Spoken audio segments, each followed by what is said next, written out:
HarperCollins presents The Sirens by Emilia Hart. Read by Felicity Rose, Fiona Kennedy, Kate Winter.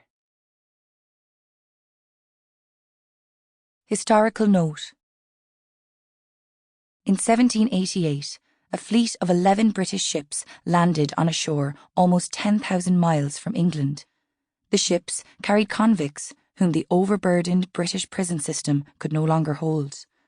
A significant minority hailed from Ireland, which had been under British colonial rule for centuries. Exiled from their homelands, the convicts were put to work to create a new penal colony called New South Wales. Over the next 80 years, British authorities transported thousands of convicts to New South Wales and the nearby colonies of, as they were then called, Van Diemen's Land, Brisbane, and the Swan River Colony. In 1901, these and other surrounding colonies united to become Australia. The first Australians, Aboriginal and Torres Strait Islander peoples, had thrived on the land for millennia before the arrival of those ships. It is estimated that over 250 languages, reflecting distinct nations with distinct cultures, were spoken in Australia prior to 1788. British invasion was devastating for Aboriginal and Torres Strait Islander peoples. Their lands were taken from them. Many lost their lives to colonial violence and imported disease. Following 1788, First Nations peoples were subject to racist policies that aimed to assimilate them into white Australian society, an attempt to deprive them of their language and culture as well as their land. The effects of this are still felt today. This is a painful legacy, and one that is not mine to write about, nor is it my place to write about the enduring agency of First Nations peoples and their conservation of language, culture, and connection to country. I would encourage you to seek out their stories.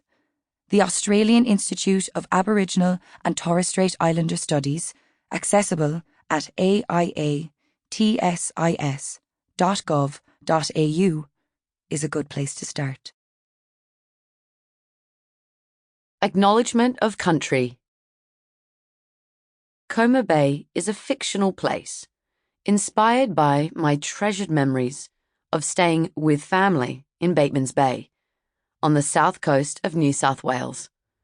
I would like to acknowledge the Walbunja people, the traditional custodians of that land, and pay my respects to elders both past and present. The ocean has its silent caves.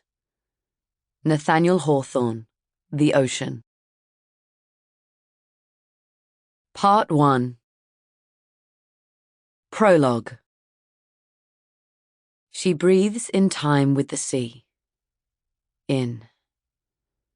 The waves crash against the rocks, frothing through the mouth of the cave, icy on her toes, her shaking thighs. Out. The tide sucks away, leaving offerings in its wake, a glistening rope of seaweed, pieces of shell pearled as bone. She grits her teeth, but the pain rips through her, a bright, shocking thing. And the next breath is a scream. Another contraction, her cry swallowed by the thundering waves. She knows she is safe in her dark cave, with its slick rocks and its steady drip of salt. But the sea is hungry, and it must be fed. She places a shaking hand between her legs, feels the baby's skull with its bloodied call. Now. She lifts the fabric of her dress, bunching it into her mouth, biting down hard on the cloth, her body gathering itself together.